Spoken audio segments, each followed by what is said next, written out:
Ugh, look at them flirting. What an eyesore. But don't get it wrong. Trust me, this is no happy family. That woman there isn't my mom. She's Rochelle, our housemaid. I repeat, housemaid. But it looks like she has her sights set on becoming my stepmom. Ugh. We only hired her because after my mom passed away, Dad and I struggled to deal with our grief, and our clumsiness as well, so tidying the house didn't take priority. I suppose Rochelle was an okay maid. Can't deny that she's a good cleaner, and her cooking is tasty. However, recently, I've noticed that she always cooks Dad's favorite meals. Also, they laugh and flirt and constantly give each other these gooey-eyed looks.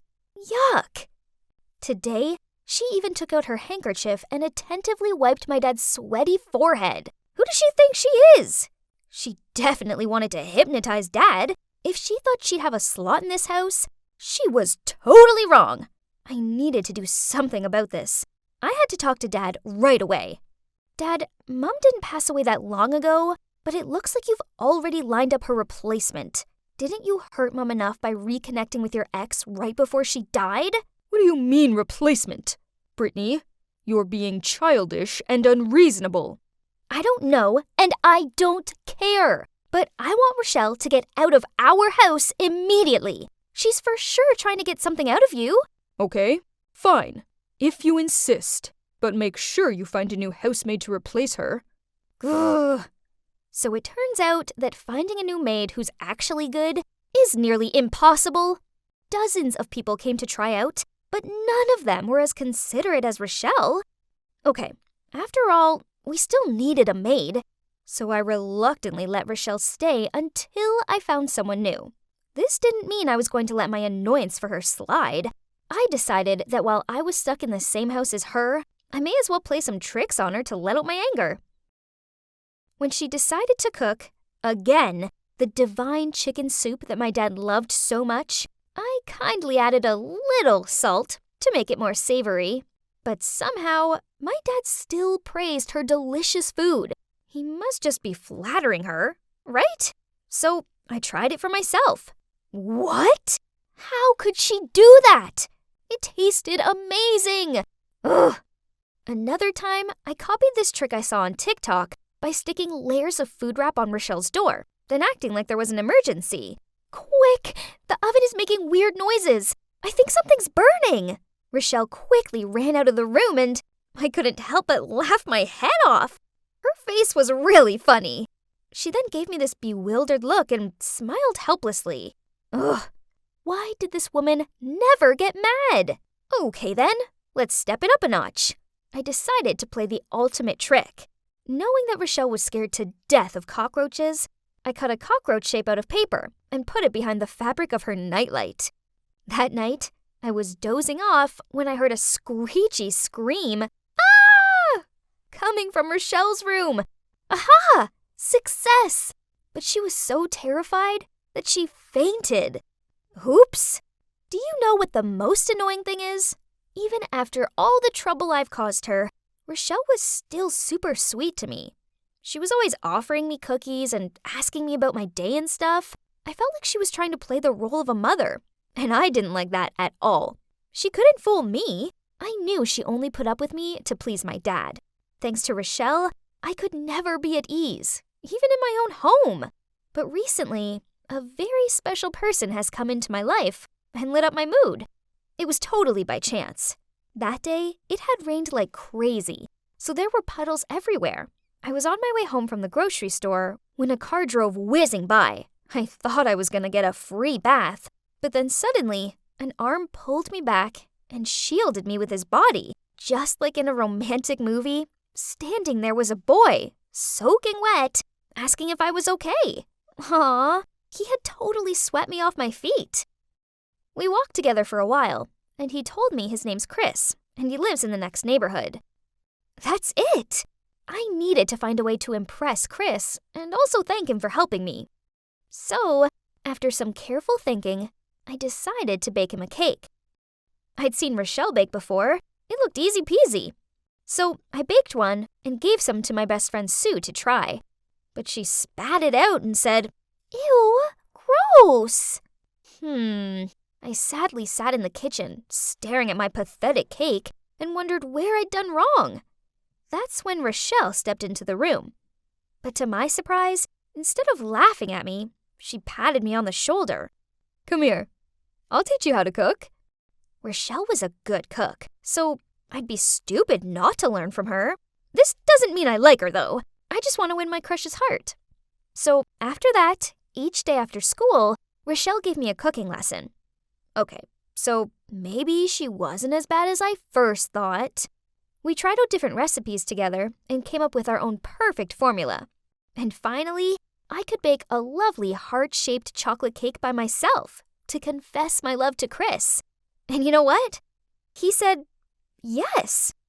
I was so deeply in love with Chris that I totally forgot about my conflict with Rochelle. Chris often came over to my place. My dad and Rochelle loved him. So now, besides my dad's favorite food, Rochelle also makes Chris's favorites too. She's incredible.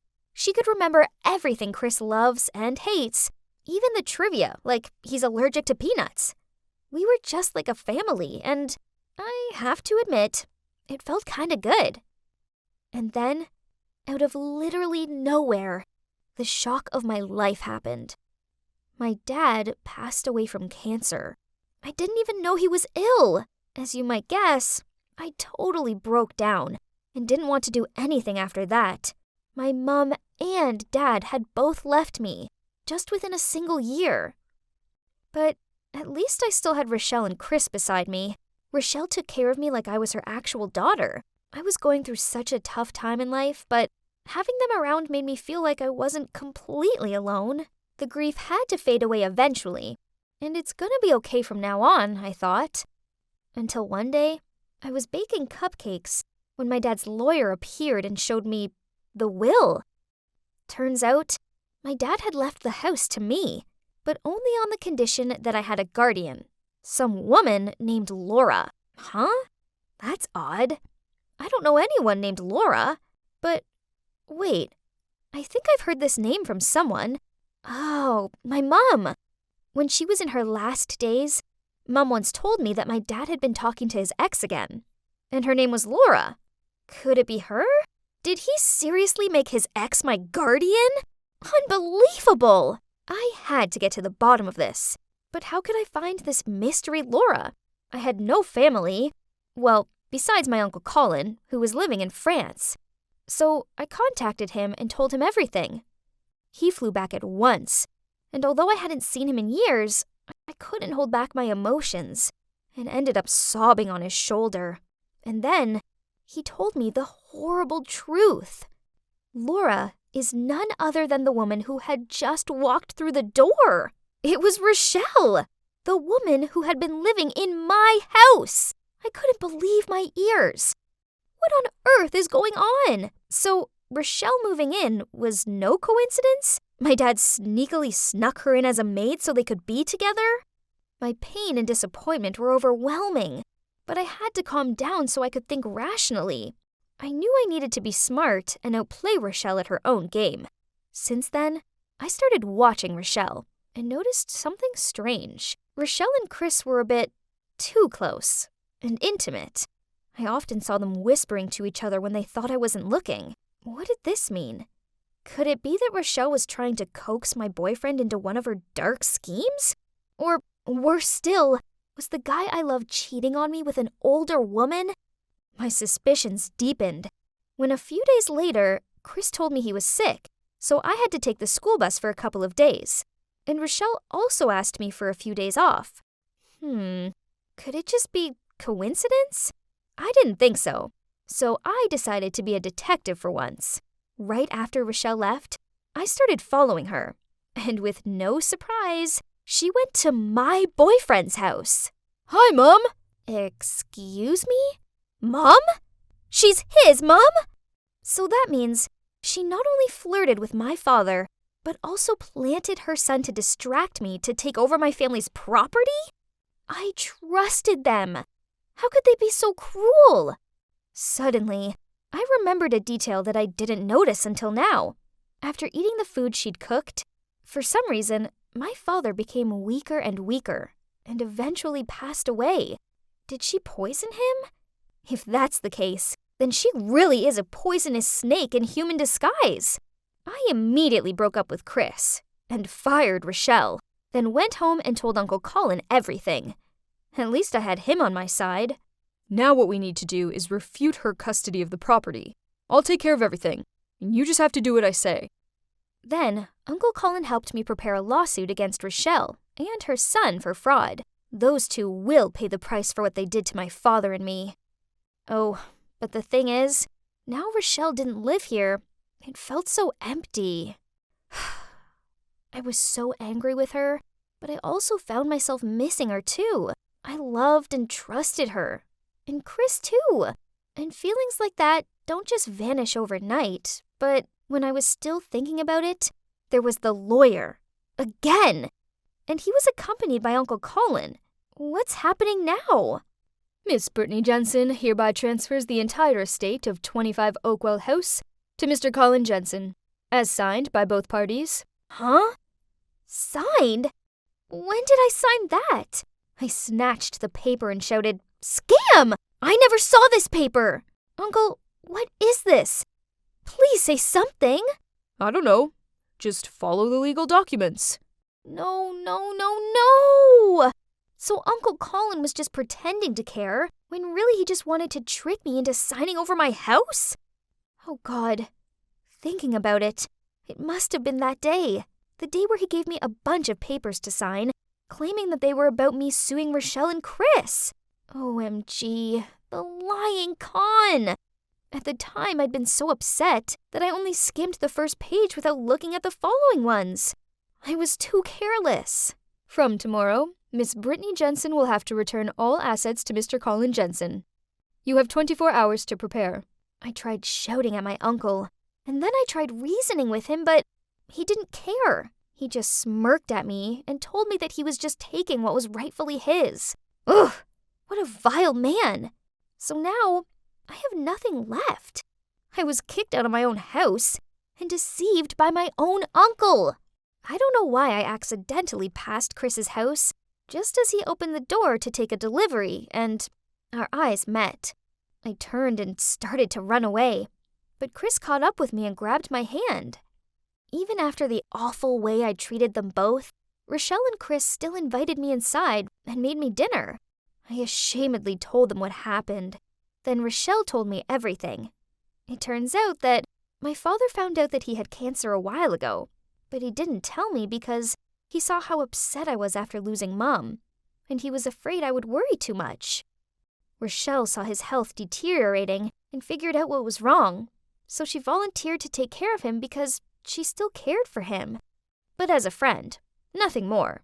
As for the will, my dad understood Uncle Colin all too well and didn't trust him, so he gave custody to Rochelle. But unexpectedly, in the end, I still stupidly fell into his trap. As for Chris, I really didn't know you two knew each other until you brought him home. But at that time, I didn't want to confess I was his mother and affect your relationship. I'm sorry, Brittany. Britt, please stay here with me and Mom. We'll get through this tough time together, okay? That's right, darling. No matter what, we'll never abandon you. I'm sorry.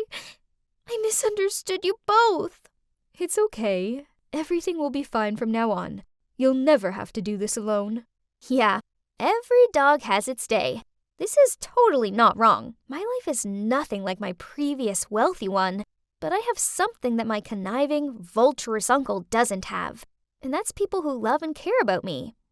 What my uncle did was wrong, and Rochelle and Chris are helping me to make a legal case against him. As for now, well, I still haven't given up on my passion for cooking, and still practice with my master every day. And you know what? I just won first prize at the city cooking competition. Right, I better go, as I have a big treat planned for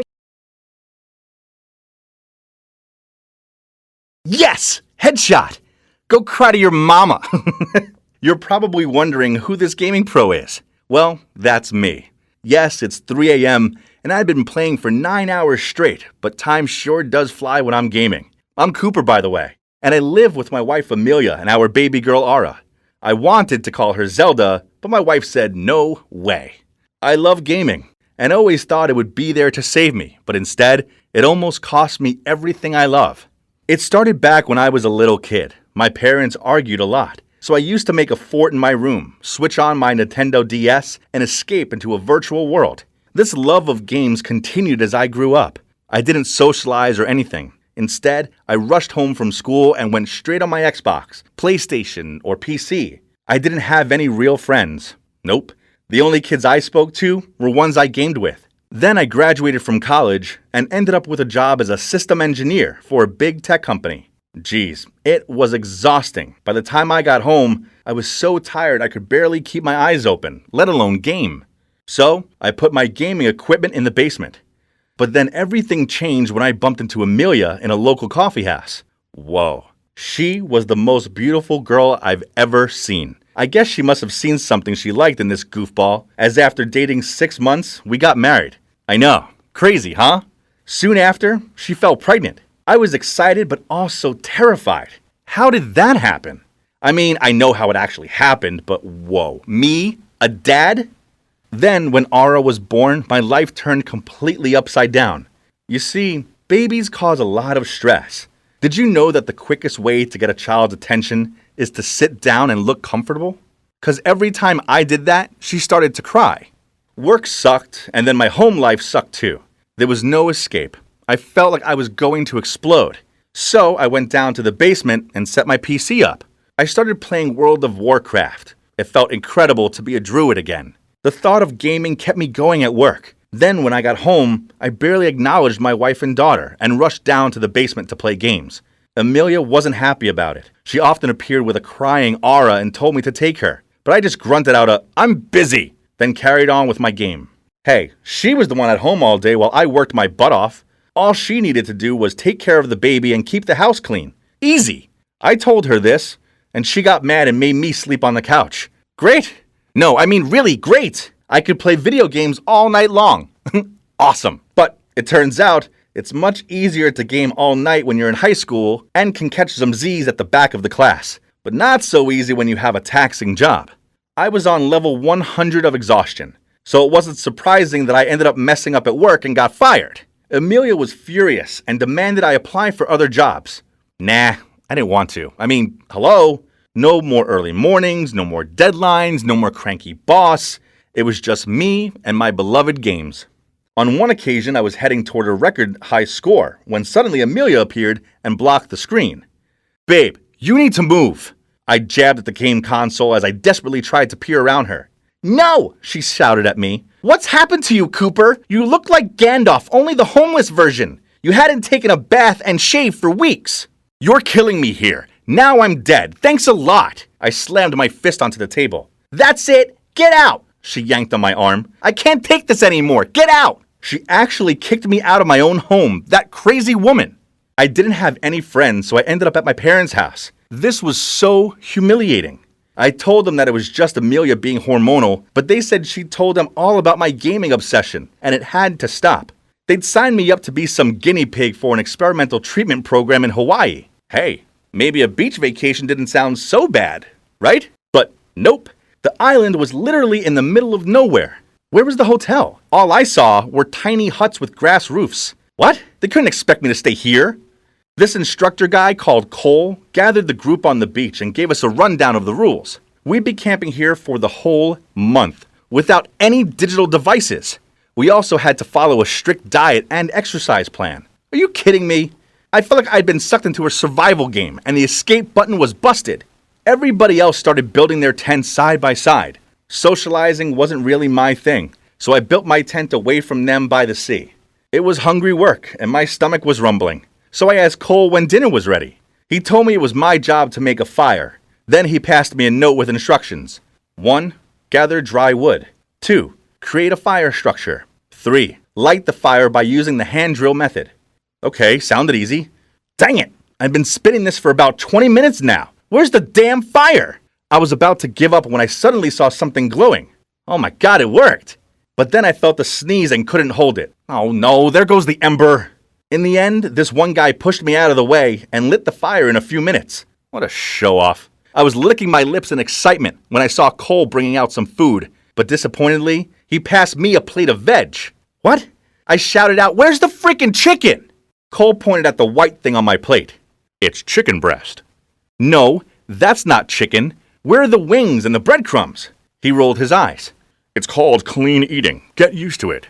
This place was a nightmare, but a good night's sleep would make me feel better, right? Wrong, as the ground was as hard as rocks. Finally, I fell asleep, only to wake up with soggy feet. Oh no, my tent was flooded. No wonder nobody else chose to camp next to the ocean. Island routine was awful. It was full of dumb group activities such as meditation, beach soccer, and hiking. One day we even had to build a raft. As usual, I tried my best to avoid working and socializing, but there's no way they'd leave me alone, so I reluctantly participated. After it was done, we tried it out, but it soon capsized, and I was the only one that couldn't swim. Everyone immediately rushed over and saved me. I was so touched and felt ashamed that I've been so self-centered. So after that, I actually tried to put myself out there and be more sociable. And not gonna lie, it was not too bad. Then our evenings were spent sitting around the campfire and listening to everyone drone on about their problems. My turn was easy for me because I had no problems. The problem was my wife, not me. She didn't understand that I had a lot of pressure at work and home, so playing video games was my only escape.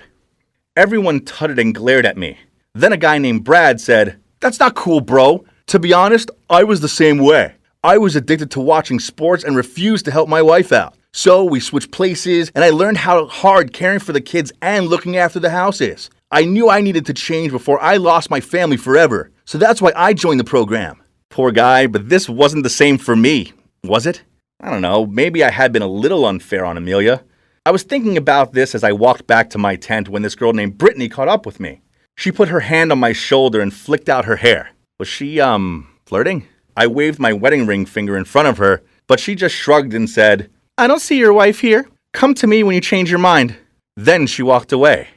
Geez, this girl was crazy. Kinda hot, but still crazy. The next day, I unzipped my tent, ready for another day in this nightmare. But what was this? Huh? It was kinda beautiful here. It was like I was seeing it for the first time. The sparkling sand, swaying palm trees, lush tropical plants, and endless sunshine. Amelia and Aura would love it here too. I hoped they'd both forgive me. I really did miss them. By the end of the month, I didn't want to go home and play games anymore. Instead, I wanted to hug my family and never let them go. The day before we left, Cole rewarded us all with a 1-minute phone call. As much as I wanted to hear Amelia's voice, I was kinda nervous. I hoped she wasn't mad at me anymore. The phone started to ring, but some guy picked up. I asked where Amelia was, but he said she was in the shower. Then the line went dead. My 1 minute was up. Who was that dude? Was she having an affair? We were still married. And we have a child together.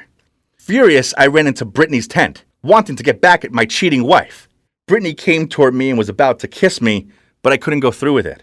So I dodged out of the way, mumbled out sorry, then hurried out of there. The next day, I finally got off the island, and I went straight home to confront Amelia. I opened the door to see a man standing there holding my little Aura. How dare he? I yelled out, "Get away from my daughter!" Suddenly, Amelia appeared. "Cooper, stop! It's Rob!" I processed this information. Oh wait, he was Rob, her half-brother. Oops. I'd never met him before as he'd been living abroad. I quickly muttered out an apology to him. How embarrassing. I noticed Amelia was giving me this weird look. Then she said, "Wow, Cooper, you look so different." Oh yeah, before we were sent home, each of us were treated to a little makeover. A new haircut, new clothes, and a shave. And the clean eating and exercise meant I'd lost 20 pounds. Guess Amelia just couldn't resist this new hottie in town. She went straight for one big hug. So, in the end, Amelia forgave me for being a massive jerk. Now I have a new job. It's pretty boring, but I enjoy coming home and spending time with my family.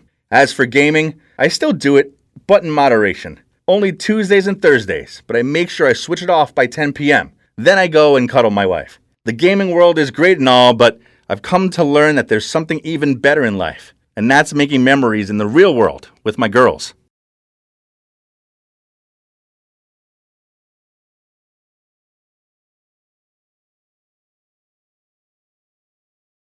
The buzzing of my phone woke me up. Ugh, what was this? It's 6 a.m. for Christ's sakes. Go away, I slurred at my phone, trying to reach my arm over to shut it up. The buzzing stopped briefly, but then started up again, so I answered it with a frustrated, yeah. My girlfriend Nayla replied, Samuel, my roomies are going away for the night, so hurry over and bring me a big kiss. Well, that sure got my attention. I sat upright and replied, sure, babe, I'll shower then come right over. Ooh, I love it when you freshen up for me, she giggled. Anything for my girl. I was so excited that I whooped and fist-punched the air, then rushed out of bed to go get ready. Oh, how naive and unsuspecting I was. Guys, never in a million years could I have imagined the humiliating situation I was about to step into. Ah, my sweet Nayla, my high school sweetheart and the love of my life. The problem was that we now went to different colleges, but it wasn't just 3 cities separating us, you see. She lives in a female-only hostel. Yeah, you heard me right. It's female-only, and there are some pretty strict rules in place. The main one being, guys are only allowed to visit on weekdays between 10 a.m. and 5 p.m. What a bummer. If this wasn't bad enough, Nayla's 2 roommates, Phoebe and Luna, were man-hating vultures. Shudder. Phoebe hated men because they'd cheated her out of money not once, but twice.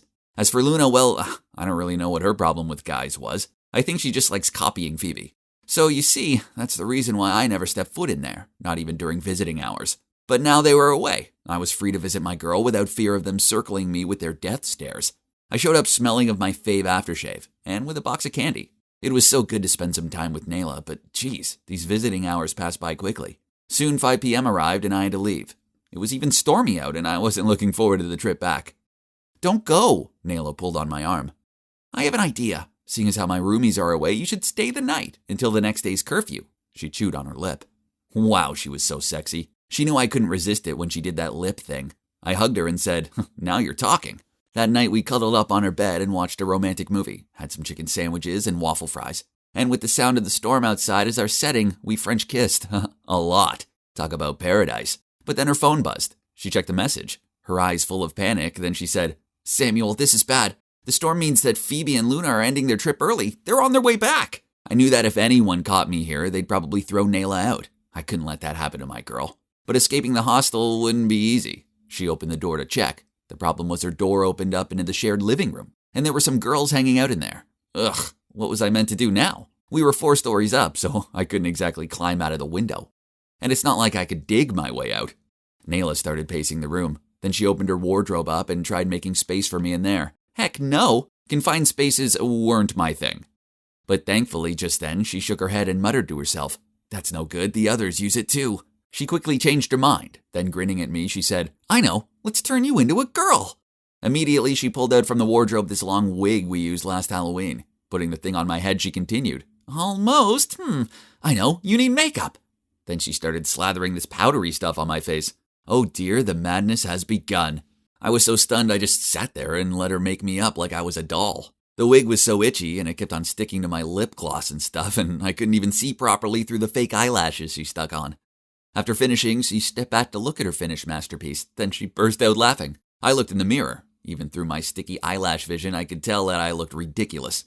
Seriously, I was more a clown than a girl. She threw an oversized dress at me and said, I don't have anything else that'll fit you. I reluctantly got changed, and then I noticed that she was staring at my legs. I looked at them too. Geez, they were gorilla-level hairy. Don't worry, I'll sort those out for you. The next thing I knew, she was positioning me down on her desk chair and then passed me a towel. In case of emergency. Then she started preparing the wax strips. What could be so bad about a little bit of wax, huh? Then she ripped it off. Oh, good God, the pain. I began to perspire and bit down on the towel to block out my screams. Why did girls put themselves through this torturous activity? No thanks, I'd rather be hairy. The last wax strip was the worst, and my screams escaped out of the towel. Oops! I immediately jumped on the bed, facing the wall, and pulled a blanket over my head, while Nayla tried to put away all the makeup and stuff as fast as possible. The girls in the living room for sure had heard me and rushed inside. Behind them were Phoebe and Luna, who just got home. What's with the screaming, and who is she? Phoebe pointed at me. I thought I saw a spider, but it was just a clump of hair. And this is Samantha. She's my friend, but she's come down with a fever and she's gonna have to stay over. Suddenly, the blanket was pulled out and a hand came towards my forehead. My heart stopped beating for a second. Then Luna said, Yup, she's on fire. Let's leave her to rest. Whew, that was a close one. Turns out the waxing session had heated me up so badly that I ended up drenched in sweat. So I could totally pass for being ill. Luckily, after that, the other girls left the room to give me some space. Nayla cuddled up to me and whispered, "You're doing great. We need to keep this up till morning. Then you can leave when the boys are allowed here." I gave a meek nod. I was too afraid to talk in case someone heard me. This was bad. But I guess all this drama wiped me out as I managed to fall asleep. I awoke to someone pounding my shoulder. "Hey, you're snoring like a grunting pig!" Nayla hissed at me. After that, I lay there wide-eyed and terrified. I didn't dare fall back to sleep. It was going to be a long night. The minutes went by so slowly, but then, oh no, Mother Nature called. I tried crossing my legs, but it didn't help. All I could think about was the beach and a waterfall, and I had to go to the bathroom right now. The room was dead quiet, so the other girls must be sleeping, right? I tiptoed through the room, then to the living room. Not familiar with the house, I had to use my hands to guide myself. Then suddenly, I accidentally touched something soft. While my brain was trying to work out what it was, I felt a slap across my face. Then a girl said, "Hey, what are you doing?" Horrified, I tried to squeak out a "sorry" with the girliest voice I could, then hurried off to find the bathroom. But that was not all. While I was in there, the door suddenly opened, and a girl saw me peeing while standing up. Damn it, I should have locked the door. Then she yelled out, "What on earth is this?" I finished what I was doing, then turned around to try to explain, but the girl looked so terrified as she pointed at me and stuttered, "Ghost! Ghost!" Oh, right. My wig was hanging down over my face, so I probably looked like that spooky girl from The Ring. I froze there, not sure what I should do next, when the other girls gathered around me. Luckily, my babe ran over and put her arm around my waist and said, "Sorry, girls, my friend often sleepwalks, and combined with the fever, well, it's made her delirious." Then she quickly pulled me back to her room and everyone dispersed. Phew, that was a close call. After that, I lay in bed too afraid to cough, flinch, and basically breathe. It was the longest and most tiring night of my life. Finally, morning arrived. This ordeal would end soon, right? Wrong! Phoebe and Luna wouldn't leave the room at all. What was going on? Didn't they have lives to lead? In the end, Nayla asked them, "You two don't have classes today, huh?" They must have shaken their heads or something, and then she said, "Oh, okay. There's a new clothes shop open in the mall. Want to check it out?" Without responding, Phoebe sprang to her feet, walked over to me, pulled back the blanket, and tugged at my wig. Then, with a massive smirk on her face, said, "Game over, Samantha!" Shocked, me and Nayla tried muttering out explanations, but Phoebe rolled her eyes. "Quit it. I can recognize a man from a mile away. Besides, his boots are under your bed. Then there's his aftershave. It stinks." She waved her hand in front of her face. "Well, you fooled me." Luna stared at me. "Actually, your makeup's pretty good." "Huh, but not me," Phoebe sneered. "I only kept quiet because I don't want to get Nayla kicked out. That, and it was kind of funny watching you both try to keep up the pretense." She glared at me. "But I suggest you leave before I change my mind." I headed toward the door, but then Nayla said, Babe, you may want to change first." Oops. In all the drama, I'd forgotten I was still dressed up as a girl. She handed me some face wipes so I could remove the makeup. Then I changed back into my clothes, muttered out an apology to her roomies, then hurried out of there. So this happened a while ago, but just thinking about it still makes me cringe. Oh, the shame. I haven't seen Luna and Phoebe since, and I don't think I'll ever be able to look them in the eye again. One good thing to come out of it, that Nayla and me are now stronger than ever. The things we do for love, huh? So that's it, the most cringeworthy episode of my life. Yep, I know, it's so humiliating. So what about you? How bad is yours?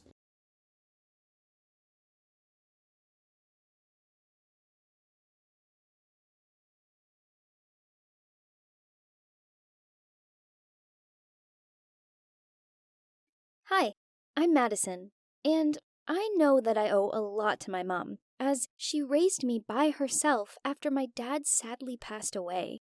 It's been coming up for 7 years, but I know she still finds it difficult to move on.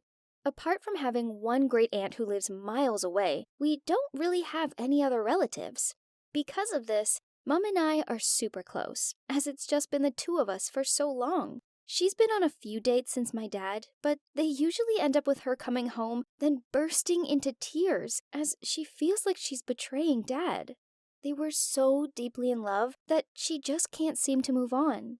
I felt awful for leaving Mom to go off to college, but I couldn't put my life on hold for her. At first, I found college challenging, as I didn't know anyone, and it took me a while to get into the routine of completing assignments and socializing. Then I met Hunter, this cute, sweet, and caring guy. He's like the other half of me. He too lives just with his dad, as his parents have divorced. He's from this city, so although he has moved out, his dad still lives close by. After a few months of dating, he took me to his dad's home to have dinner. On the ride there, I asked him if this meant we were an official couple now, and he smiled and said yes. Hunter's dad wasn't what I was expecting. He was so handsome, charming, and gentlemanlike. He instantly made me feel so at ease. As much as I like Hunter, he can be immature at times, and because of this, we quarrel a lot. Always over stupid things. One time, when we were staying over at his dad's house, I was trying to catch an hour's study time, but Hunter was on his video game and shouting in his mic to his friends. I asked him, politely, to quiet it down, but he pulled his headphones off, threw them onto the floor, and then shouted at me that I was ruining all his fun. I ran outside and sat on the porch feeling upset.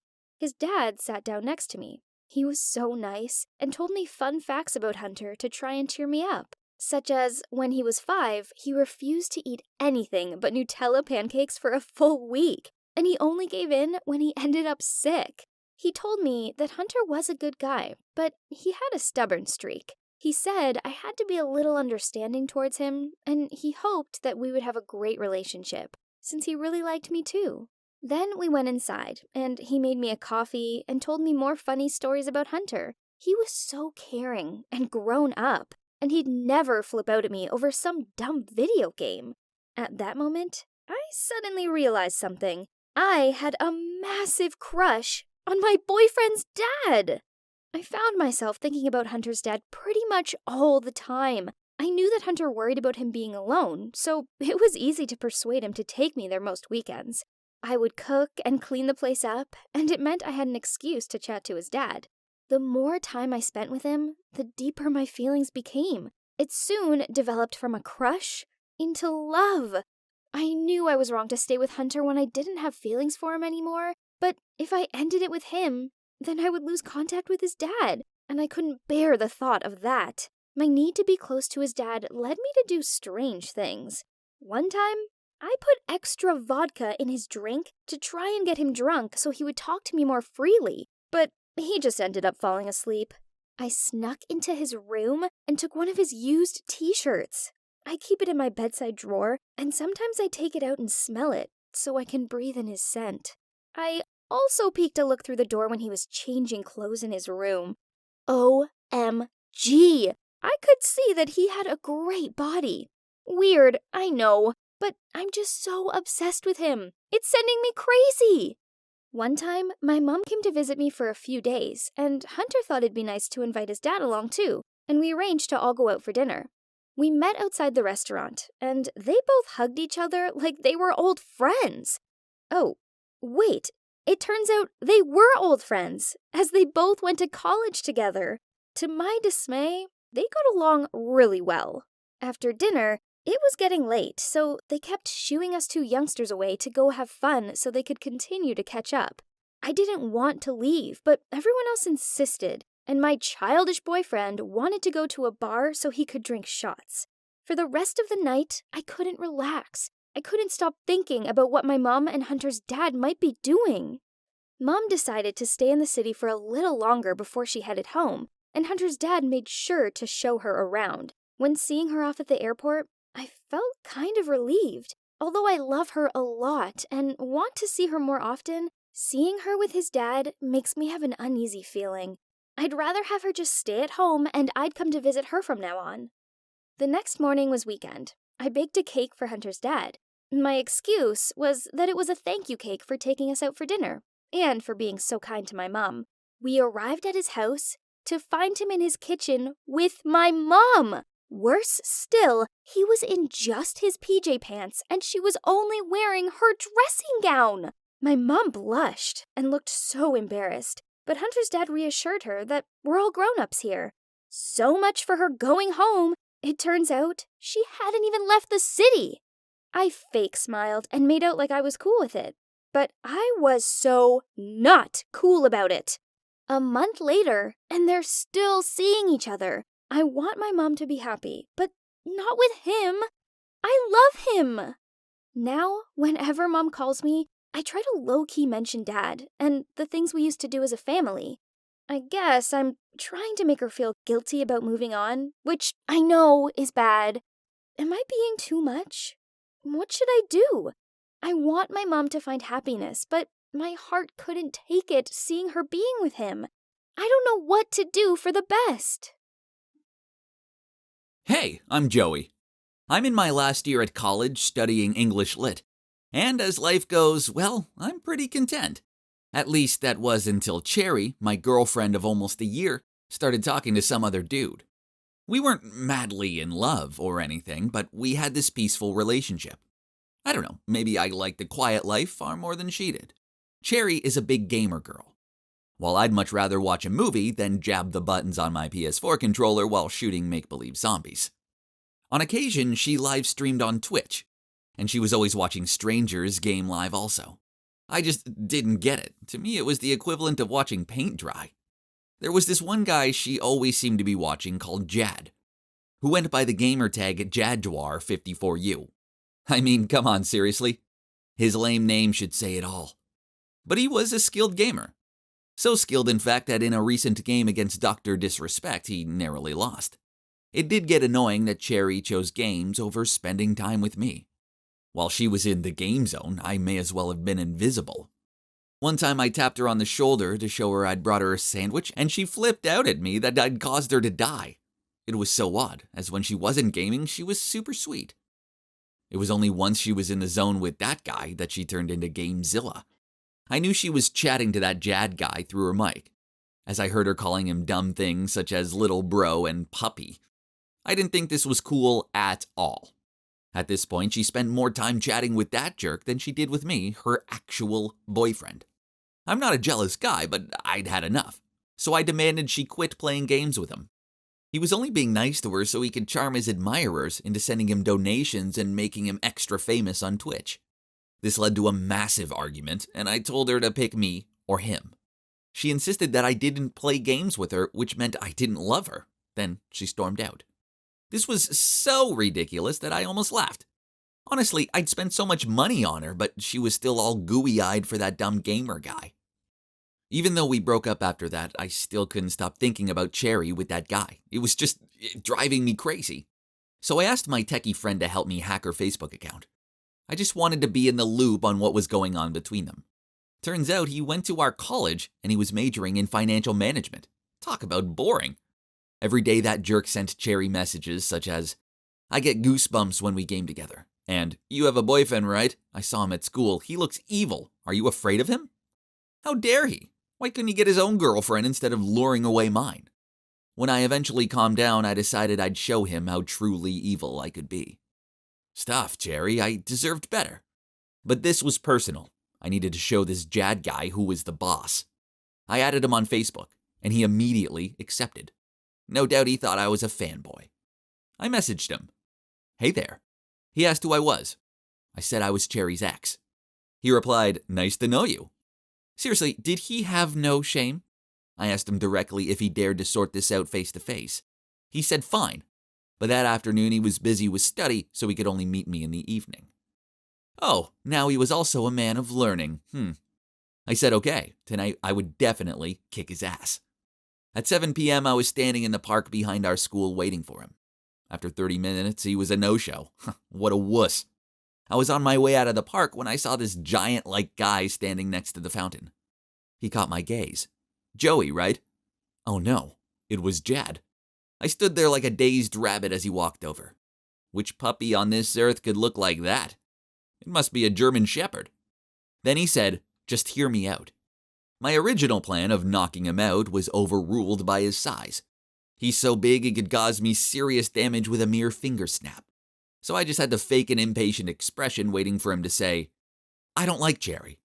I just used her as a way to prove she's not good enough for you." Huh, I wasn't expecting him to say that. Question marks filled my head. I was about to say that however bad my ex was none of his business. But I ended up just saying one sentence. "She's unworthy, so what, you think you are?" Suddenly he laughed, nodded, and said, "Yes, I like you."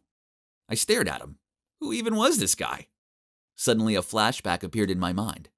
I've met this guy before. Back at a party during freshman year, I drunkenly sang in front of everyone. Afterwards, some guy asked me to take a picture with him. He seemed lonely, so I spoke to him for a bit. I remembered that he was a shy guy at the time, not this Bigfoot. "Are you the one who took a photo with me at that freshman party?" He replied, "Yes, and I've not stopped thinking about you ever since." Then he told me how my Monday morning class is in the room next to his, so he always leaves a cappuccino on my desk. Geez, all this time, I thought Cherry had been doing that. "But you made me break up with my girl. There's no way I can let it go that easy." Suddenly, he looked at me passionately. Then he told me, "So I'm finding another partner for you. How do you feel about me?" While I was still vaguely unable to understand what was happening, I heard my voice clearly say, "Fine." Now everywhere I go, he seems to be there and takes care of me even better than my mother. I don't know, it's all so confusing, but I haven't told him to go away yet. What does that mean? We never hold hands or anything like that, but I kind of like having him around. This is so confusing. I still don't understand whether I'm gay or not. Hi there. I'm Joanne. I'm 17, and I'm desperate to be a mom. I know that sounds weird, but it's true. Naturally, if my parents found out, they'd be furious. But it's my life, not theirs. Yeah, I'm young, but it doesn't mean I wouldn't be an awesome mom. My close friend Anna just found out she's pregnant, and she quit school. Most of the other girls go on about how relieved they are that it didn't happen to them, and they call her dumb. But when I think of Anna and the bundle of life she'll soon be holding in her arms, well, all I feel is envy. Of course, to have a baby, there's obviously one important factor I need first: a partner. However, I haven't had a boyfriend, so the first step is to find one. And of course, it can't just be any guy. I long to have a cute little girl with sun-blonde hair and a shining smile. I imagine braiding her hair with colorful ribbons and dressing her in pretty princess dresses and glittery fairy wings. That's so wonderful.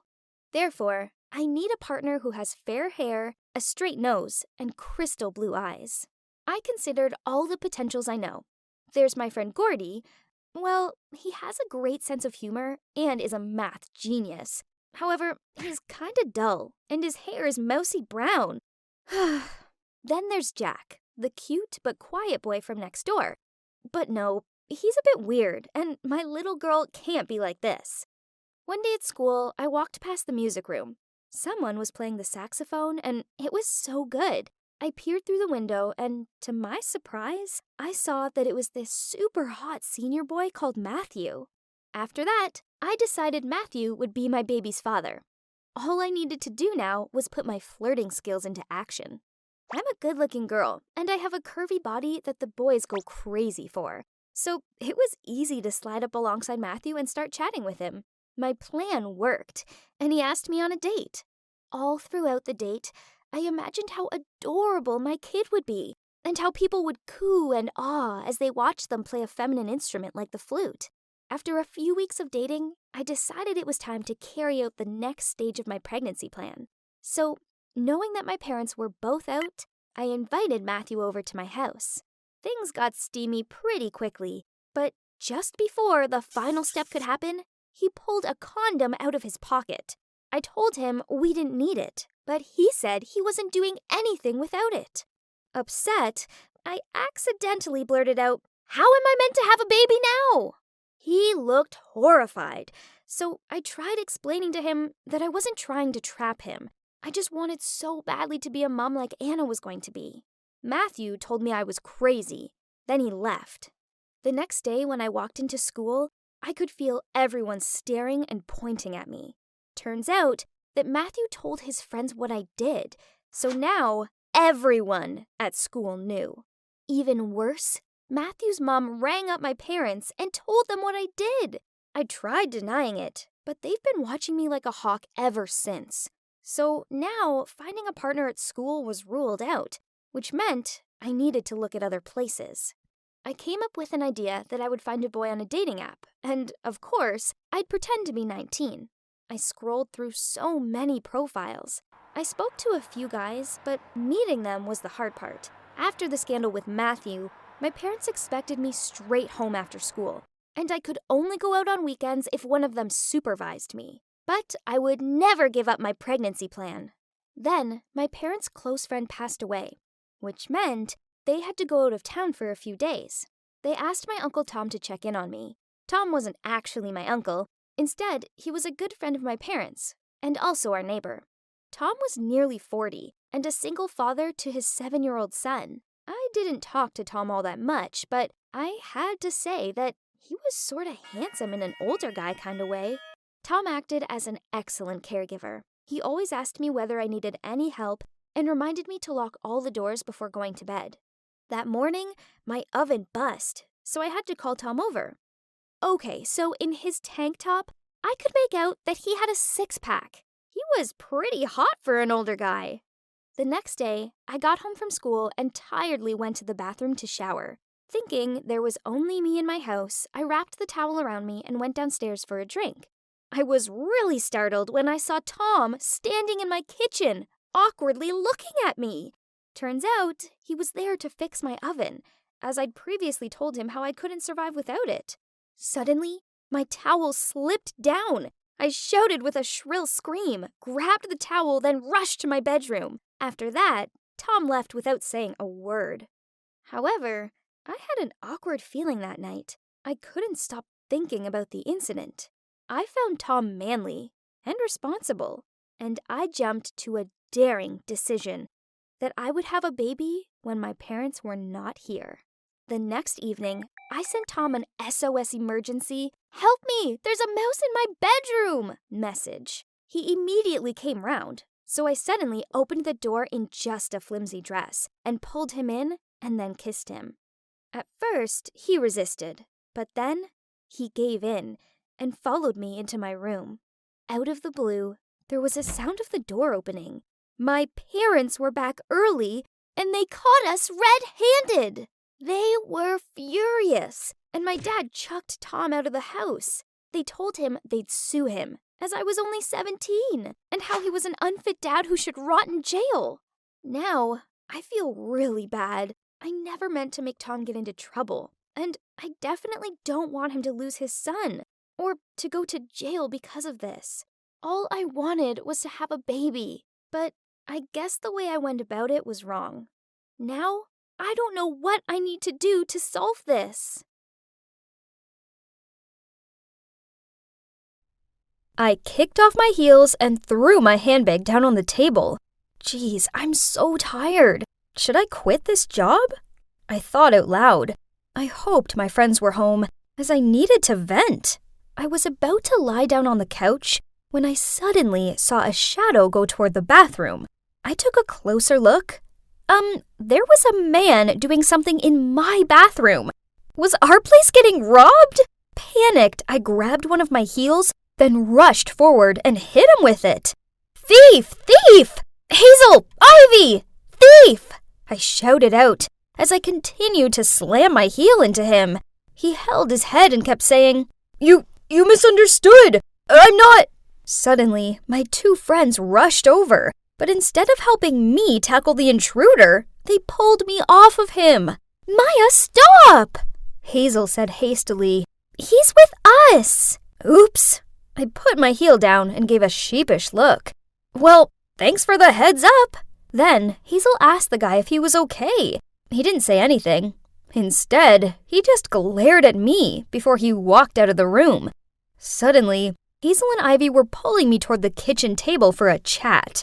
So apparently, they decided to find a new tenant, and this Wesley guy was the chosen one. Geez, it would have been nice if they'd run it past me first. I mean, I did live here. I frowned at them, told them they sucked, and that I didn't want to live with some random guy. "Maya, we didn't tell you because we knew you'd act like this," Hazel sighed. "But with the rent increase, we have no choice but to bring someone new into the mix. Besides, you have to admit that Wesley is nice to look at," Ivy said in a dreamy voice. "Whatever," I crossed my arms. "And no, I don't think he's in the slightest bit good-looking." Hazel grinned as she said, "No, because he now has heel imprints all over his head." I rolled my eyes, then grabbed my handbag and headed toward my room. I didn't want to live with some dumb guy.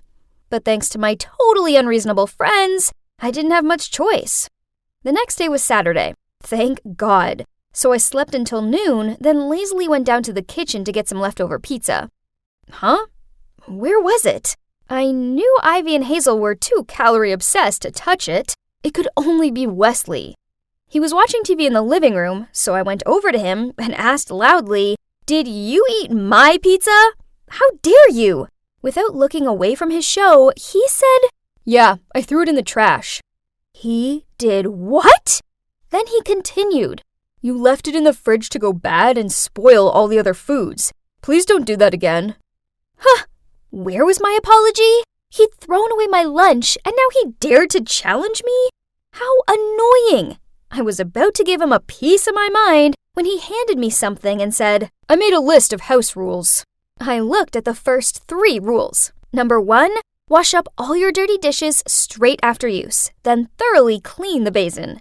Number 2, write your initials on all your food and drinks and don't steal anyone else's. Number 3, shower time is 10 minutes maximum. Then clean the bathroom before leaving. What? Was this guy for real? Who in their right mind had the time or patience to write their initials on everything? I frustratingly replied to him, "No way am I—" Wesley interrupted me. "4 people are living here, so the majority vote goes." I smirked at him.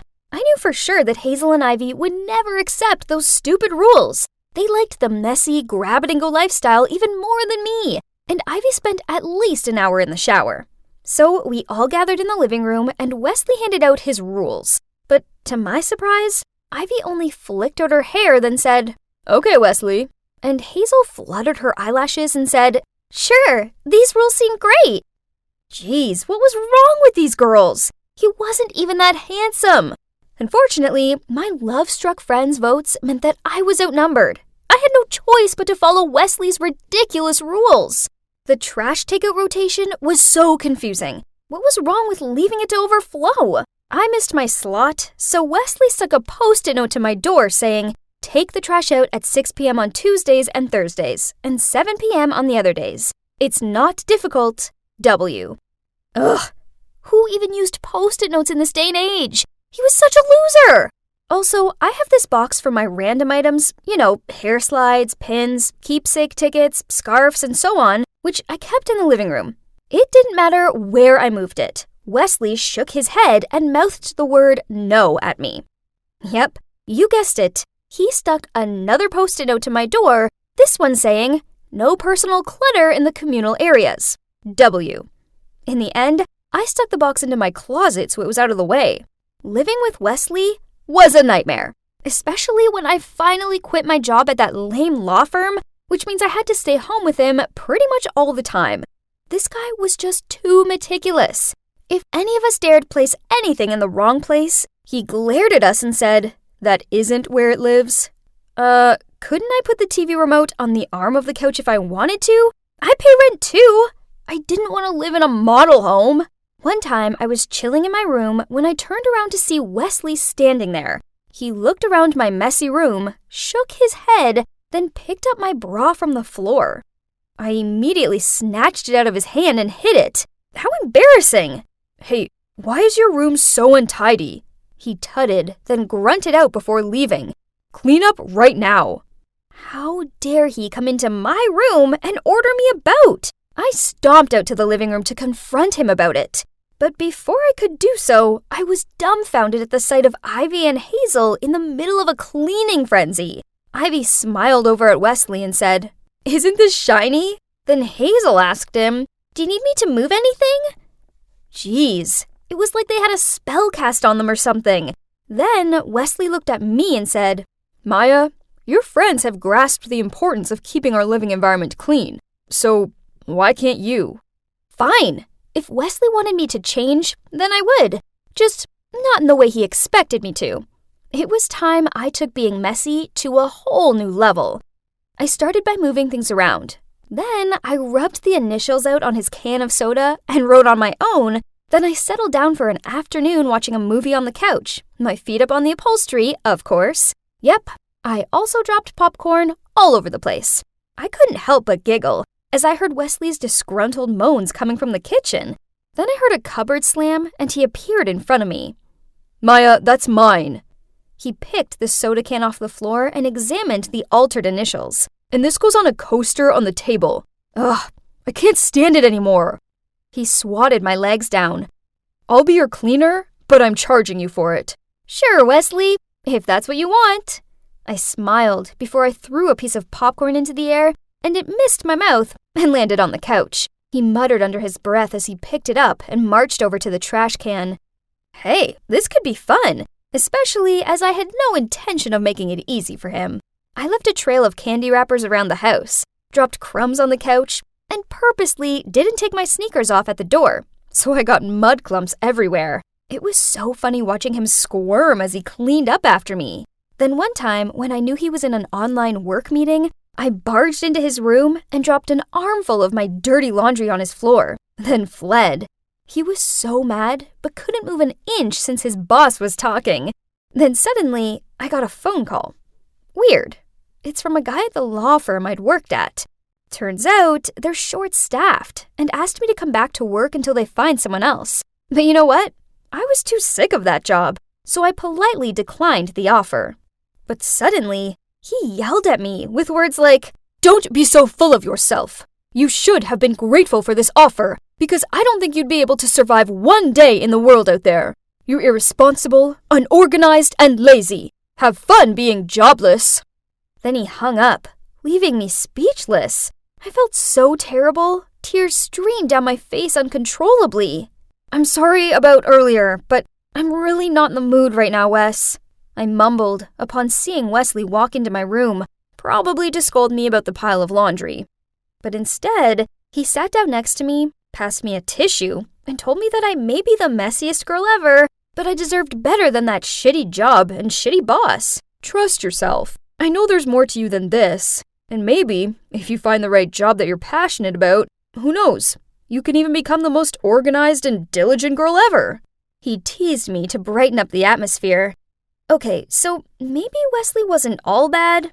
After that, I decided to try and be a teensy bit tidier from now on, but not too tidy. Later on, he stuck a post-it note to my door saying he wouldn't be cleaning up after me tonight, as he was going out. I asked the girls where Wesley was, and they looked disappointed, as they said he went out all dressed up and mentioned something about a date. Why did I feel a knot in my chest at the thought of Wesley on a date with some other girl?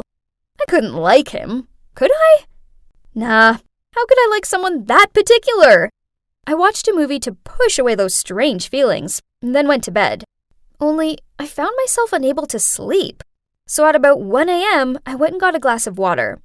That's when he returned. I asked him how his date went, and he looked really awkward, muttered something out about how she was just a friend, then lingered on the spot there for me to finish, so he could wash up my glass and put it away before he went to bed. Okay, so that was weird. The weirdness continued for the next week. Wesley continued to clean up after me, but he couldn't even meet my eye, and whenever I tried talking to him, he ignored me, then hurried off. Then, one time when I was in my room, I heard footsteps by my door. I knew it was him with one of his dumb notes again.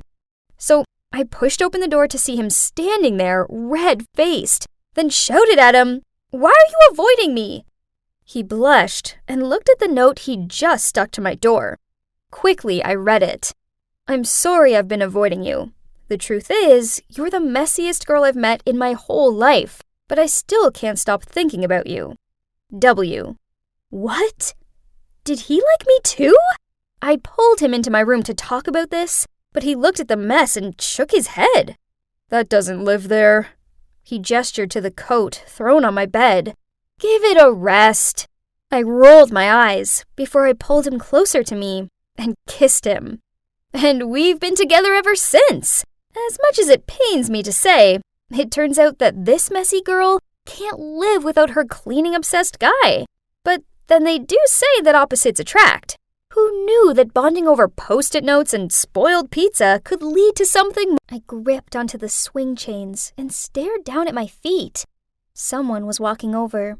It was Lydia. "What's up?" she asked as she sat on the swing next to me. "Hey." I managed a weak smile. It's probably nothing. It's just, my parents have been arguing a lot. Then this morning, Mom smelled some unfamiliar perfume on Dad's shirt and accused him of cheating. Is he really having an affair? Lydia rubbed my shoulder. No way! Your dad probably just got caught in a spray mist cloud at the department store or something. You shouldn't jump to conclusions that quickly. Your dad loves your mom. Anyone can see that, so don't worry. I mumbled a yeah in agreement. My name's Cora, and as corny as it sounds, before this incident, I had been pretty satisfied with my life. I'm attending a renowned university. I get along really well with my parents, and despite being an only child, I've never felt lonely, as I have my best friend, Lydia, for company. She's more of a sister to me. Regardless of the problem, I just needed to drop her a message, then we'll meet at our spot, which is the swings at the park.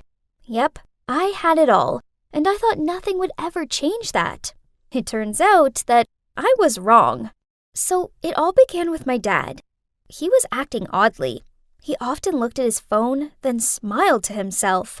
And then he'd take his phone into the bathroom and not come out for ages. This didn't go unnoticed by Mom, but when she asked him about it, he just shrugged and said that he had some problems with his digestion. Then, while Mom was doing the laundry, she smelt an unfamiliar perfume on his shirt. She marched over to him, threw the shirt at his head, and demanded that he explain himself. Dad denied it and said it was probably just his work colleague's perfume, and that she was overreacting. That's why I arranged to meet Lydia at our spot. And as usual, she was so sweet and supportive. Lydia was right. Maybe I had thought too much. I came home and caught Mom crying in the kitchen. She looked at me with puffy eyes and said, "Something isn't right. I just know it. He doesn't look at me like he used to." I sat down, hugged her, and said, "Mom, let's stop overthinking. I trust Dad. He'll never betray us." I stayed to comfort her for a while, then eventually she calmed down. The next evening, Dad came home with a big bouquet of blue roses, Mom's favorites. Then he cooked dinner for us both as an apology for making us sad. Mom looked touched, and she also apologized for misunderstanding him.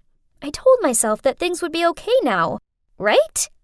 For the next few weeks, Mom and Dad seemed to be fine. But then, on my mom's birthday, we invited Lydia and her mom Josie over for dinner. My mom was busy in the kitchen, so I took the birthday gift off of Josie for her. That's when I smelt it. Her perfume. It was the same scent that had been on Dad's shirt. I was sure of it. Over dinner, I noticed that Josie kept on looking over at my dad and laughed at all of his dumb jokes. Oh God, was my dad having an affair with my best friend's mom? I felt like I'd explode, but I couldn't say anything to Lydia, as I didn't want to upset her. So I'd do my best to avoid my best friend until I figured things out.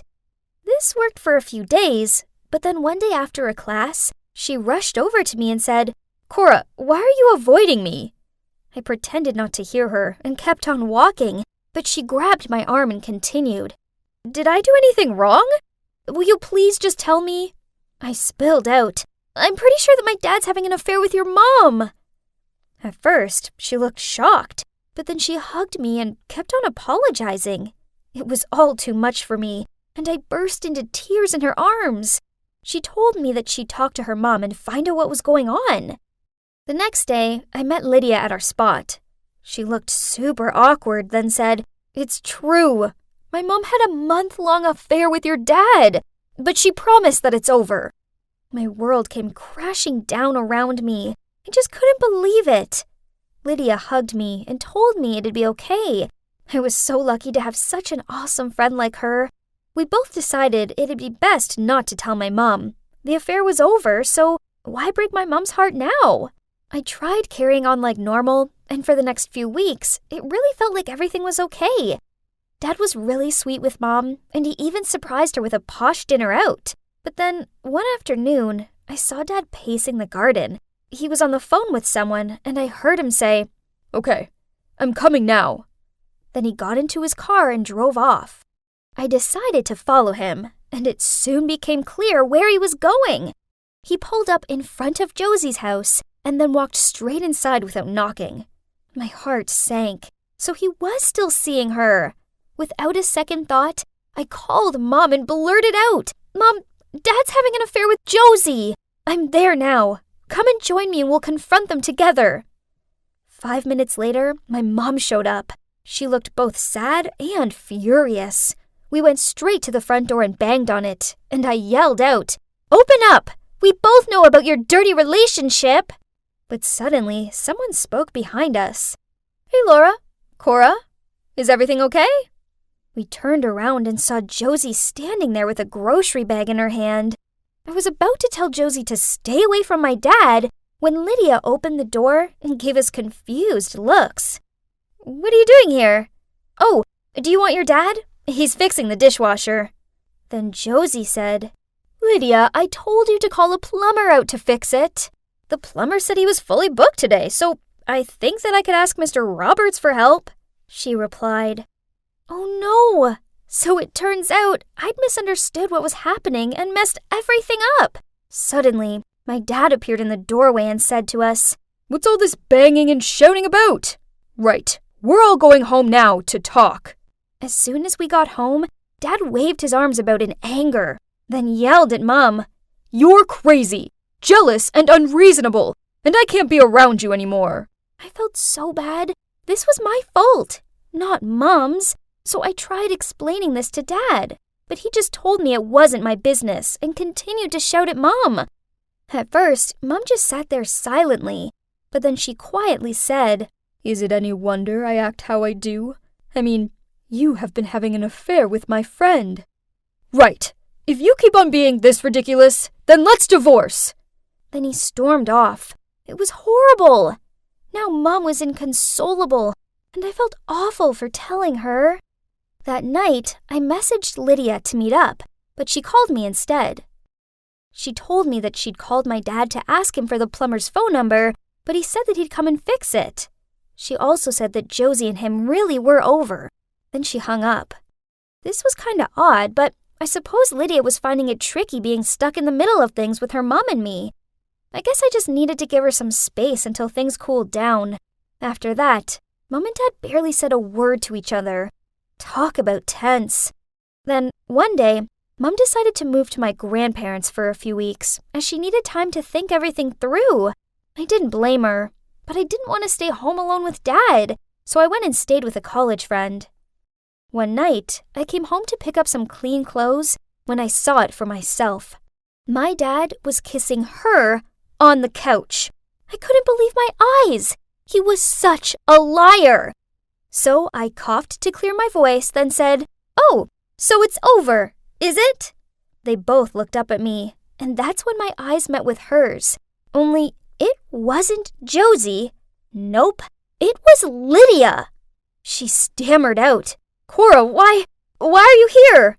What? Lydia? So my dad had been having an affair with Lydia? How could the girl who was always there for me through high school breakups, bad grade mishaps, and growing pains do this to me? Then Dad put his arm around her and told me everything, that he had never had any affair with Josie. It was Lydia all along, and that they were in love and wanted to get married. It was all too much for me, so I rushed out of there. Lydia ran after me and called out my name. Then when she caught up with me, she grabbed my arm. "Cora, wait, I want to explain. Your dad and I interrupted her. "Why lie? Why say it was your mom?" "I'm sorry. I just wasn't ready for everyone to find out then. So I sprayed my perfume on my mom and made up the story that she'd admitted to having an affair with him. As for the dishwasher thing, well, I set that up, as I knew you'd follow your dad and call your mom. I feel bad, but your mom needs to know. He doesn't love her. He loves me." I jerked my hand away and shouted, "You're such a liar! You don't deserve to be my friend, and you can't have him! He's with my mom!" Suddenly, she changed her attitude, smirked at me and said, "Cora, let's accept the truth.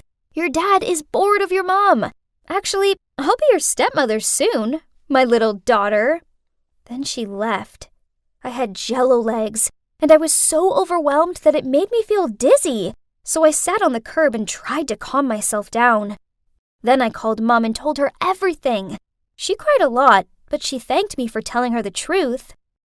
After that, Mom came home and told Dad she wanted a divorce. Then she demanded that he move out.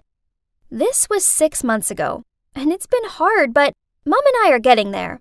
I haven't spoke to Dad or Lydia since, although I've heard that they're living together.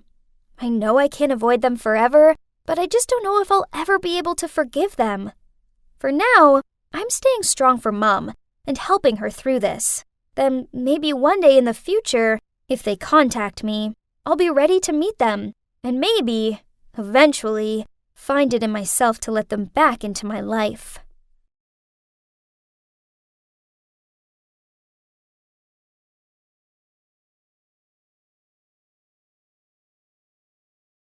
Okay, Cupcake, say ah. Ah. Ugh. Were they actually feeding each other? Seriously? How was I meant to concentrate on the movie with them doing that? Ugh, gross. Annoyed, I stood up, tipped my bucket of popcorn on their heads, then walked off. Don't panic, I'm not a crazy person. They weren't some random couple. Nope, I know them. The girl Shelly, she's my best friend. For as long as I can remember, it was just me and her. Best friends against the world. But then one day, this guy Leon showed up out of nowhere, and boom, they started dating. Do you know what the worst thing was?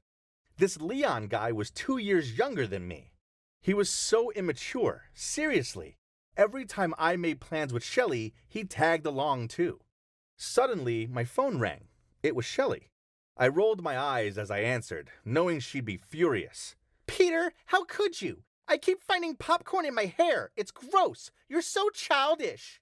Yeah, whatever. She was the one who turned me into a third wheel for our scheduled movie night. I ended the call. I was done talking to her. That's when I saw the news article pop up on my phone. There was a weather warning for a freak magnetic storm. It was advising everyone to stay at home and turn all technological devices off. Well, that was fine by me. It's not like I wanted to stay out anymore anyway. So I went home and went straight to sleep. The next morning, I woke up and, why was my dad sitting at the end of my bed? I rubbed my eyes and asked him what was up. He seemed lost in thought, but then he put his hand on my shoulder and said, Nothing, son. If you feel like you want to talk, I'm here for you. I understand. Then he left my room. Huh? What was that all about? I went downstairs for breakfast. That's when I heard my granny say, I will prove to you guys that he's not. Then I heard Dad say, Mother, it's no big deal. Even if it's true, he's still our Peter. But when I walked into the kitchen, they all fell silent and gawped at me. I said, hey, you guys, what's the topic? Then my mom replied while passing me a plate of pancakes. Nothing, son. Even my younger sister Lena was acting strange. She gave me this weird smile, then shook her head. Okay, this was odd, but I just shrugged it off and ate my breakfast. Afterward, Mom asked me to help her out in the rock garden. Yeah, sure, I mean, it's not like I had anything better to do. Now, let me tell you, those rocks are way heavier than they look.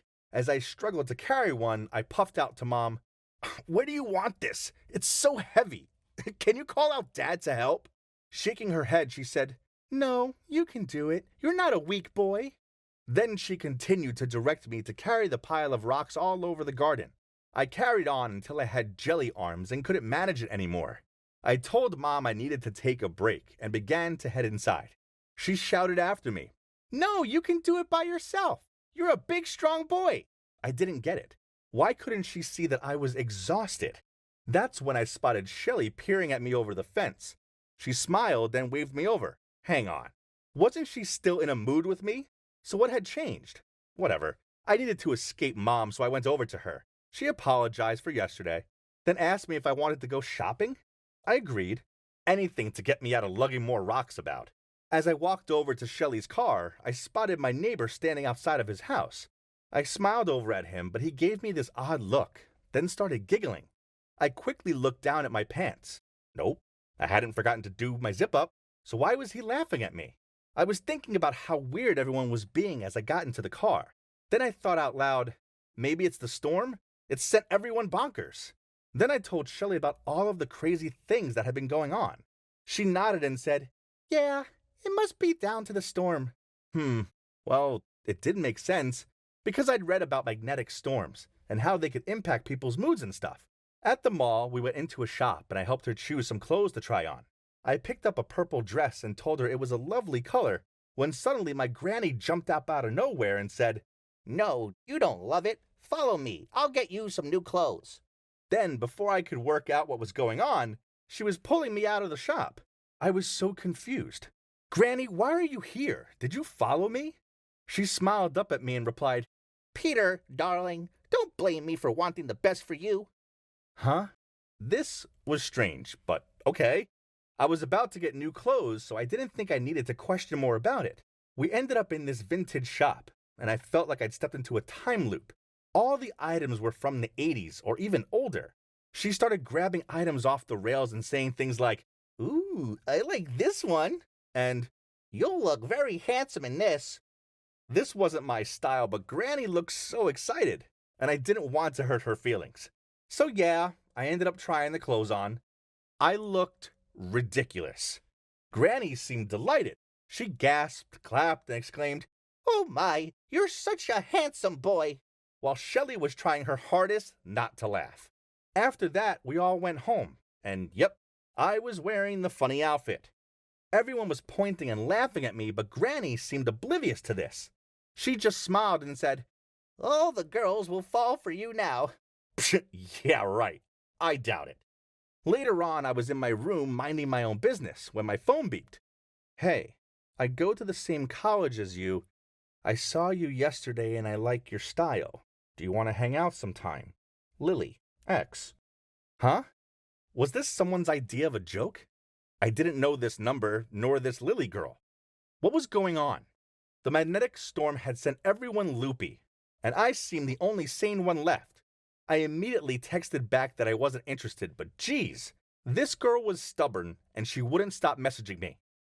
Over the next few days, Granny's bizarre behavior continued. It was stressing me out. She kept giving odd looks in my direction and muttering stuff to Mom about me.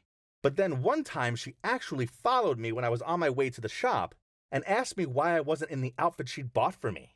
When I told her it was in the wash, she looked upset, shook her head, and mumbled out something about how I'd never find a nice young lady in my scruffy clothes. I tried messaging Shelley about it, but you guessed it, she was too busy with Leon to talk. So, in my loneliness, I turned to Lily.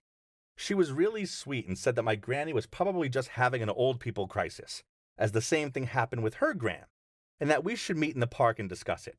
I agreed to meet her, and while I was waiting for her to show up, this guy with movie star looks walked over.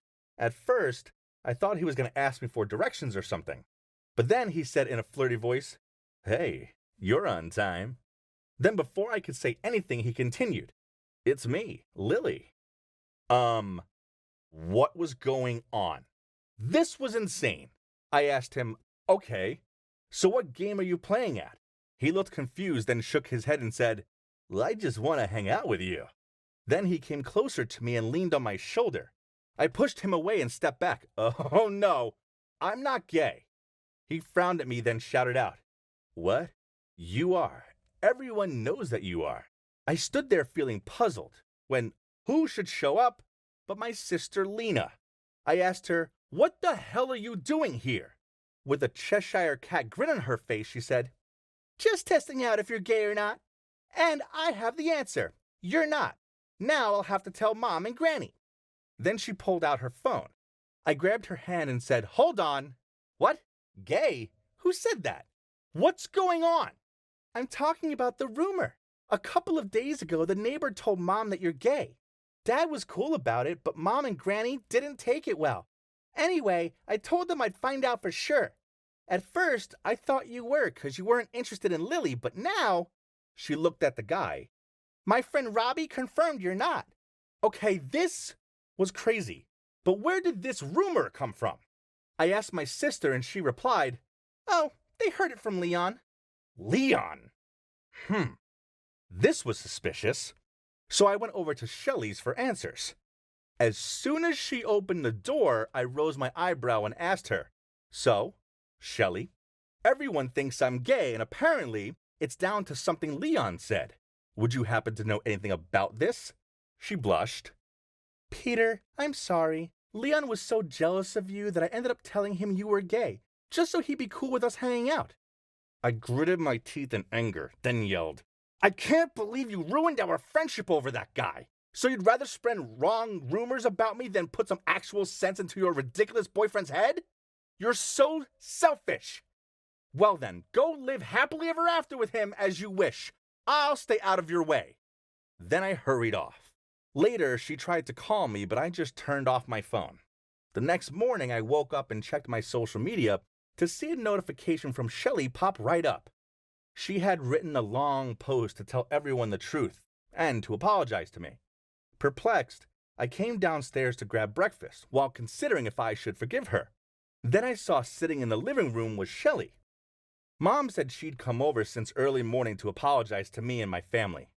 Come, dear, she knows what she did wrong, Mom whispered to me before leaving us two alone. Shelly came right up to me. Peter, I'm really sorry for being a jerk. You're my best friend, and Leon will just have to like it or lump it. I can get another boyfriend, but I never want to lose a friend like you. She spread out her arms.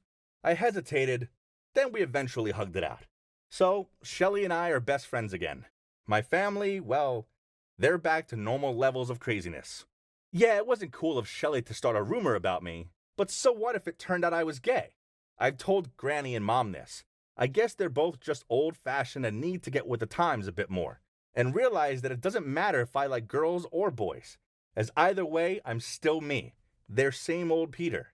At the end of the day, yup, I'm that guy who thought that the magnetic storm turned everyone crazy. One thing's for sure, Shelly will never let me forget this.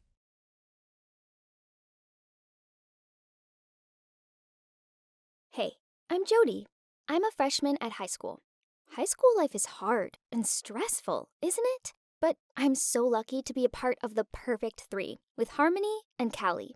As great as being friends with them is, it can also be challenging, especially as I'm not as life-sure as they are. In comparison to them, I felt so boring and dull. But then, something crazy happened. All I can say is I never expected boys to ruin our solid relationship. I wasn't brave. With this crazy independent streak like Harmony, her plan after high school is to go backpacking in Thailand. Alone! Callie's strong-minded, quirky, and confident. She is leading a drama club at our school.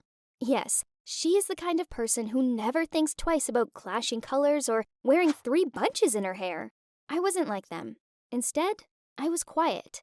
My shyness meant that I never told Logan that I had a crush on him. Logan's a genuine boy from school kind of guy. He's handsome, funny, smart, and sporty. Obviously, he would never like a loser like me. So I just had to find a good way to deal with my emotions myself. I sealed my feelings for him away in a love letter. And, of course, he was never meant to see it. I tried to avoid Logan as much as I could, but just a month later, I realized that Harmony also likes him. She was not afraid to tell the world and confessed her feelings to him, which was what I would never dare to do. She always gave things up for me and protected me no matter what. So the only thing I could do for her was take a step back. So I wrote my final secret love letter to Logan, saying, from your floppy hair phase to the way you wrinkle up your nose when you sneeze, I've always loved you, Logan. Always. I love you more than Harmony ever has, nor ever will. I don't want you to think I'm a horrible person. I love my friend Harmony, and I want her to be happy. And if that's with Logan, then so be it. I just needed to write him a final love letter to deal with my feelings towards him. But then I sealed the letter and placed it deep inside my desk drawer to make sure my feelings were safe. Soon, Harmony and Logan started to date, and watching them together made my heart ache. But I'm a quiet girl, so it's not hard to pretend to bless them and hide my true feelings. But something even more disastrous happened. One time, we were on a school camping trip, and Logan was sitting with us in our tent. It was such an awkward moment when Callie was away FaceTiming a guy on her phone, therefore leaving just me there with Logan and Harmony. Talk about feeling like a third wheel! Ages of silence went by, and I had to make an excuse to go out. I couldn't even meet his eyes. Bad idea. It was nothing but dark and cold out there, and I was alone wishing Callie would come back soon. But suddenly, I felt a strong hand grab my arm and pull me back. It was Logan! What was he doing here? Logan? Oh, you're going back to your camping tent? I mumbled. Yeah, Jody, I just don't want to be alone with Harmony. It was so awkward. Oh, you guys are old enough to be in that situation. Don't be shy. I tried to blurt out a random joke and wink at him. No, I like you, and I always have. I just didn't think you liked me. You aren't exactly easy to read. I got your letters. He leaned in to kiss me. For a moment, I thought this was wonderful, but I was disillusioned and quickly pushed him away. I couldn't do that to Harmony. When we came back home the following morning, I rushed to my room to find my drawer empty. Someone found and stole them and sent them to Logan. I couldn't think of anything else. I was too afraid that if Harmony knew about this, our friendship would end. Unfortunately, my rejection wasn't enough to stop Logan. In the following days, he kept on jumping out at me at school, in the canteen, in my living room, and tried to convince me that our feelings weren't wrong. He got so intense that in the end, I blurted out to him that I was dating Robbie, one of my classmates. Luckily, Robbie had recently split up with his girlfriend, so he agreed to be my pretend boyfriend to keep Logan off the scent and to make his ex jealous. Having Robbie on hand was great. He came up with a genius plan for me to tell Logan that the love letters were purely some of many I'd written for my English assignment. And the truth is, Robbie's my real-life boyfriend. Logan didn't believe it until Robbie led me to the basketball match where Logan was playing. It was awkward, as Harmony was there cheering him on, and she seemed oblivious to the fact he wouldn't stop staring at me. When Robbie grabbed my hand and kissed my cheek, Logan missed the basket, and the ball flew into the crowd.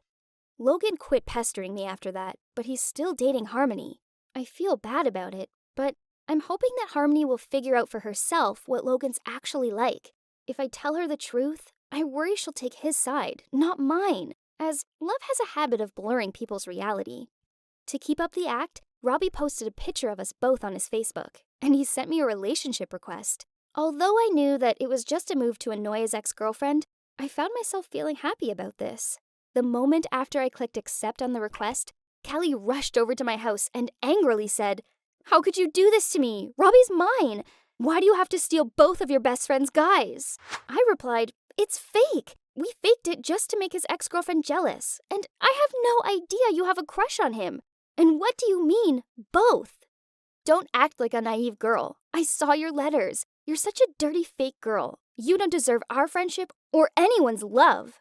She yelled at me, and I was completely shocked. So, Callie was the one who stole my letters and sent them to Logan.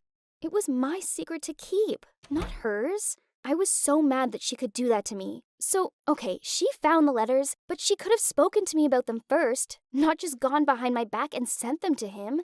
She screamed at me that I was a horrible fake friend, and that she thought that Logan deserved to know how fake I was in developing feelings for my best friend's boyfriend. She left, and now I'm stuck in a big mess. I never asked for any of this. All I want is a quiet life with my best friends. I don't know how I'm meant to get out of this situation without both of my friends hating me.